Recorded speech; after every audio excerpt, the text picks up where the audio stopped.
wabarakatuh. Waalaikumsalam warahmatullahi wabarakatuh. Baik Bu, jadi begini Bu, perkenalkan sebelumnya nama saya Marisa Wulandari. Saya mahasiswi dari UIN Bukit Tinggi Bu. Nah, jadi kami punya ada tugas dalam mata kuliah bimbingan konseling keluarga. Dan di sini kami disuruh oleh ibu dosen untuk mencari keluarga-keluarga yang dimana keluarga tersebut mungkin memerlukan bantuan untuk menyelesaikan masalah yang dihadapi oleh keluarga tersebut. Nah, jadi Bu, di sini saya harap Ibu terbuka untuk mengemukakan masalah yang Ibu rasakan atau yang Ibu alami. Dan saya harap juga Ibu sukarela untuk menceritakan apa saja masalahnya tadi ya Bu. Nah, dari masalah yang nanti Ibu ceritakan, saya akan karena tadi kan bersifat pribadi ya Bu masalahnya. Jadi saya akan merahasiakan masalah itu tersebut berupa data ataupun nanti yang kita bicarakan.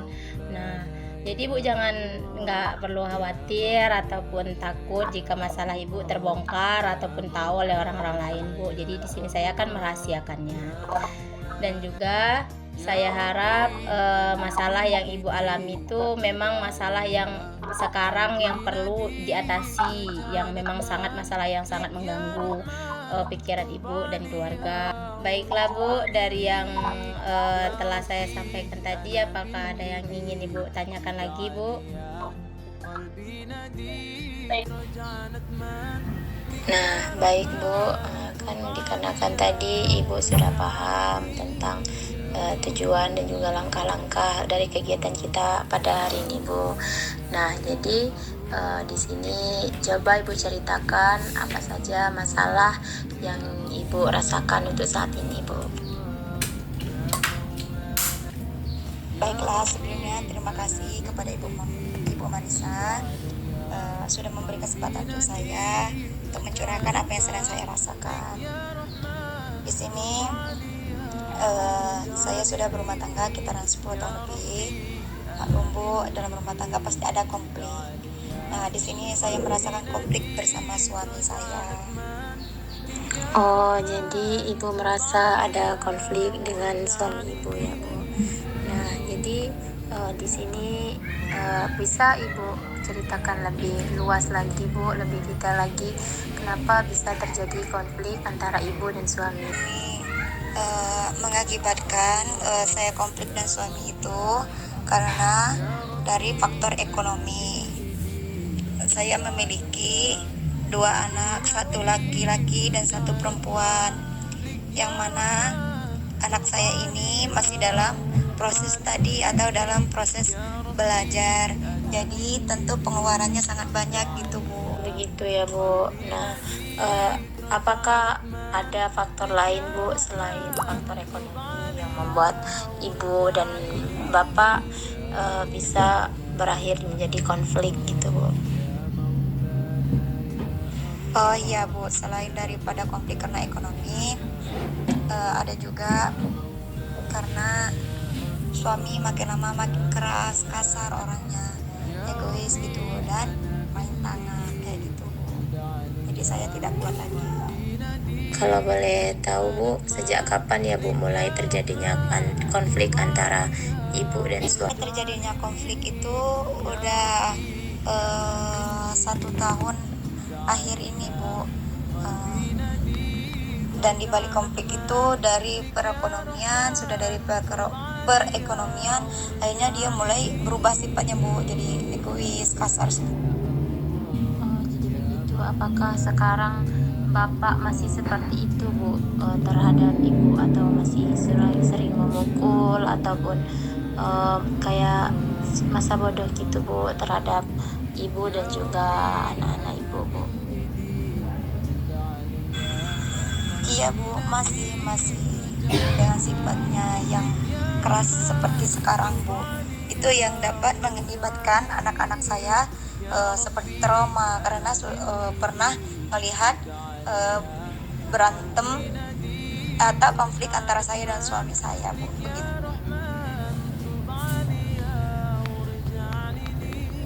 Oke, jadi eh, jadi di sini dapat saya pahami Bu bahwasanya keluarga Ibu tuh bermasalah di dalam bidang ekonomi ataupun keuangan ya Bu. Nah, yang dimana dengan kurangnya perekonomian tadi itu mengakibatkan ibu dan bapak konflik, yang dimana mengakibatkan kejadian itu berpengaruh kepada anak ibu. Nah, jadi betulkah demikian Bu? Iya Bu, betul sekali. Dari pertengkaran saya tadi dan sempat pernah juga dilihat oleh anak-anak saya tadi, maka di sana terdapat rasa trauma antara anak saya terhadap kejadian yang pernah ada di depan matanya.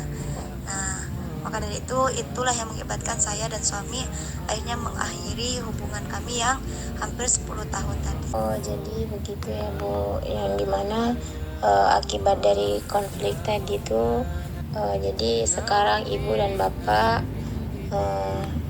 mengakhiri hubungan yang telah lama ya Bu ya, yang hampir lumayan lama juga.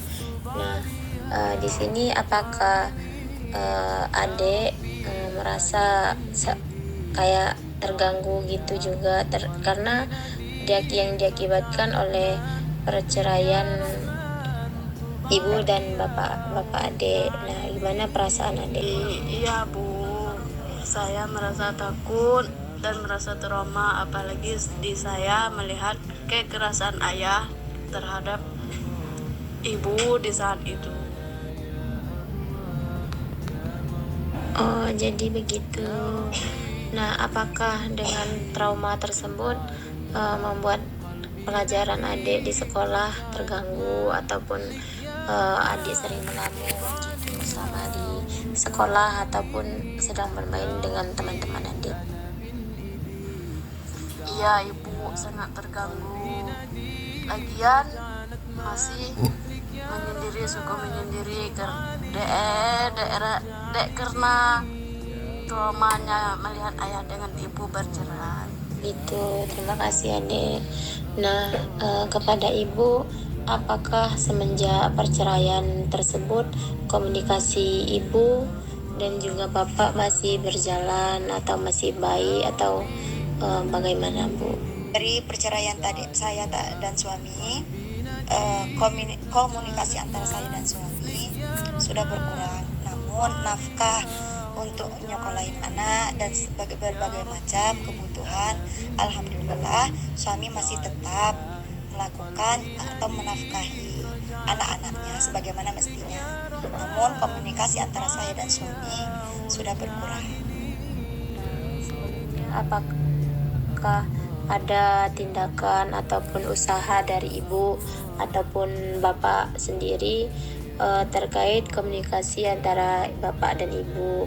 Apakah sudah ada kayak apa tuh ya namanya, kayak ibu dan bapak tuh pernah ngobrol bersama ataupun saling untuk memulai siapa yang duluan untuk berbicara gitu Bu? Apakah sudah pernah Bu ibu melakukan hal tersebut Bu? Saya dan suami tidak lagi ada yang salah satu di antara kami untuk saling konfirmasi, tidak ada lagi.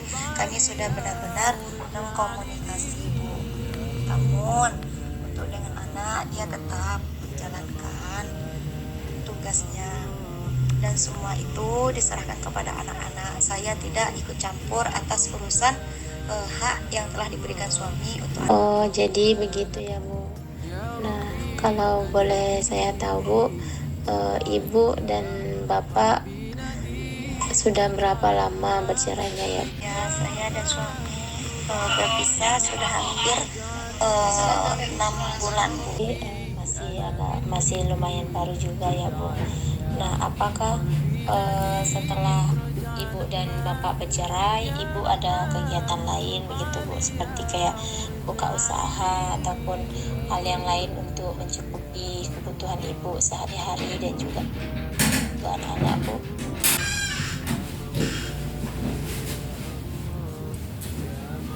Oke, dari setelah kejadian itu tadi, perpisahan antara saya dan suami, saya melakukan kegiatan saya seperti biasanya, yang mana saya menjadi sebagai profesi saya sendiri, yaitu seorang guru. Saya sibuk pagi untuk beraktivitas mengajar, seperti mana sedia kala. Habis itu saya siangnya saya kembali ke rumah, menyibukkan diri dengan kegiatan-kegiatan yang ada di rumah, seperti menganyam dengan berbagai macam dari olahan-olahan, dari rinso, dari botol aqua dan lain-lainnya begitu. Itu ya Bu. Nah, apakah penghasilan dari Ibu bekerja sebagai guru ataupun yang Ibu katakan tadi, kalau ada waktu luang Ibu bekerja di rumah, yaitu sebagai ibu rumah tangga, ataupun Ibu menyibukkan diri sendiri, apakah itu cukup Bu untuk kehidupan Ibu sehari-hari beserta anak Ibu? Alhamdulillah, dengan penghasilan saya pribadi dapat memenuhi kebutuhan anak-anak maupun kebutuhan di rumah saya, maupun kebutuhan di rumah. Nah, selain saya profesi sebagai guru dan untuk anyaman-anyaman yang lainnya, saya juga memiliki beberapa kebun. Nah, di sanalah dapat untuk lebih memenuhi kebutuhan anak-anak saya. Jadi dapat disimpulkan bahwasanya keluarga Ibu ini mengalami masalah di bidang perekonomian, itu di bidang keuangan ya Bu, yang dimana setelah yang dimana dengan adanya konflik tadi itu ataupun kasus-kasus tentang keuangan itu mengakibatkan Ibu dan Bapak menyudahi hubungan dan yang berakhir ke perceraian antara Ibu dan Bapak. Dan juga dari perceraian tersebut ataupun konflik-konflik dari sebelum perceraian tersebut ataupun yang lainnya itu mengakibatkan anak Ibu mengalami sedikit trauma ataupun takut karena sebelumnya dia juga pernah melihat Ibu dan Bapak bercekcok ataupun selain sebagainya ya Bu. Nah jadi dengan kondisi Ibu yang sudah tidak bersama lagi ataupun sudah bercerai, itu membuat Ibu mau tidak mau ya Bu untuk lebih mandiri lagi ataupun lebih usaha lagi, yang mana untuk mencukupi kebutuhan Ibu dan juga anak Ibu. Dan walaupun Ibu sudah bercerai dengan suami Ibu, tapi suami Ibu masih mengirim nafkah ataupun menafkahi anak Ibu sebagaimana yang memang seharusnya dilakukan oleh seorang ayah.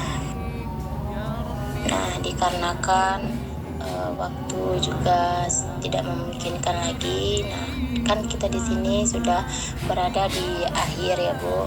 Nah, bagaimana perasaan Ibu terkait kegiatan kita ini, dan setelah Ibu juga sudah memukakan masalah Ibu tadi, apa yang Ibu rasakan setelah melakukan konseling keluarga ini Bu?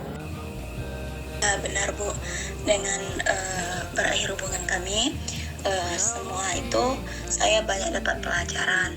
Walaupun semua keinginan anak saya terpenuhi, namun saya selalu tetap harus lebih mandiri lagi. Karena di balik berakhirnya hubungan itu, saya banyak banget mendapat petunjuk, mendapat pelajaran bahwa walaupun kita beratnya perempuan, namun tetap selalu berusaha, harus lebih mandiri lagi juga, jangan selalu bergantungan. Alhamdulillah, saya berterima kasih banyak kepada Ibu Marisa sudah mendengar curahan hati saya, dan dengan Ibu saya dapat lebih tenang dan lebih wawasan luas untuk saya memaparkan apa yang terjadi dalam kehidupan saya. Saya berterima kasih banyak. Maka daripada itu, saya sekarang lebih merasa agak tenang karena saya sudah meluapkan rasa hati yang sedang saya alami sekarang ini. Sekali lagi terima kasih untuk Ibu Marisa yang telah mendengar curahan isi hati saya dan keadaan yang sedang saya alami, dan terima kasih atas masukannya. Ya Bu, sama-sama. Nah, bagaimana langkah selanjutnya, langkah kedepannya yang akan Ibu lakukan supaya keluarga Ibu bisa menjadi keluarga yang lebih harmonis lagi, Bu? Untuk saat ini, untuk tahap-tahap berikutnya, saya akan selalu berusaha untuk menjadi yang terbaik untuk anak-anak saya, dan saya lebih fokus untuk bekerja dan untuk kesuksesan anak saya untuk depannya. Dan saya juga sekarang dengan sudahnya konseling ini, saya berusaha untuk tetap mencoba berkomunikasi dengan suami saya lagi, namun pasti juga penuh dengan keterbatasan. Nah, dengan komunikasi kami tadi itu semua atas demi kebaikan anak-anak kami, agar anak kami pasti tetap merasakan kasih sayang seorang ayah, walaupun tadi anak saya sempat merasa agak trauma karena melihat berantemnya atau kelahinya saya antara saya dan suami. Namun di sini setelah konseling ini saya berusaha untuk mencoba memperbaiki komunikasi saya dan mantan suami saya agar anak saya selalu mendapatkan kasih sayang dari seorang ayah. Oh, jadi begitu, Bu. Nah, kapan Ibu akan melaksanakan yang Ibu komitmenkan tadi, Bu? Ya, mungkin akan menjalankan beberapa minggu ke depan, karena anak saya ingin berjumpa atau menemui ayahnya. Kapan kita bisa berbicara kembali atau bertemu kembali terkait masalah penanganan masalah ataupun kelanjutan dari masalah Ibu ini? Ya, boleh Bu. Kapan Ibu mempunyai waktu yang luang? Kalau saya kapanpun siap, Bu, tapi tergantung juga dengan Ibu kapan ada waktu Ibu yang ada yang luang. Nah, kalau begitu kita sepakati aja, Bu, hari apa, tanggal berapa, dan di mananya ya, Bu. Boleh kita lanjut kapan lagi di waktu yang sama dan di tempat yang sama ya, Bu? Baiklah, Bu, karena tadi sudah kita sepakati juga, Bu, tapi tergantung juga dengan Ibu kapan ada waktu Ibu yang ada yang luang. Nah, kalau begitu kita sepakati aja, Bu, hari apa, tanggal berapa, dan di mananya ya, Bu. Iya, Bu, boleh kita lanjut ke depan lagi di waktu yang sama dan di tempat yang sama ya. Dan dikarenakan waktu juga telah memisahkan kita pada pertemuan kita pada kali ini, dan di sini saya ingin menyampaikan bahwasanya kalau seandainya Ibu perlu bantuan lagi ataupun ingin menemui saya lagi, saya sangat menerima Ibu dengan besar hati. Ibu saya sangat senang kalau seandainya Ibu datang lagi untuk menemui saya. Nah, jadi saya cukupkan, Bu, pertemuan kita pada hari ini. Saya berterima kasih kepada Ibu atas waktunya dan juga kesempatan pada hari ini. Nah, jadi saya akhiri. Assalamualaikum warahmatullahi wabarakatuh. Ibu, terima kasih atas waktunya. Sampai bertemu di lain waktu. Terima kasih. Assalamualaikum warahmatullahi wabarakatuh.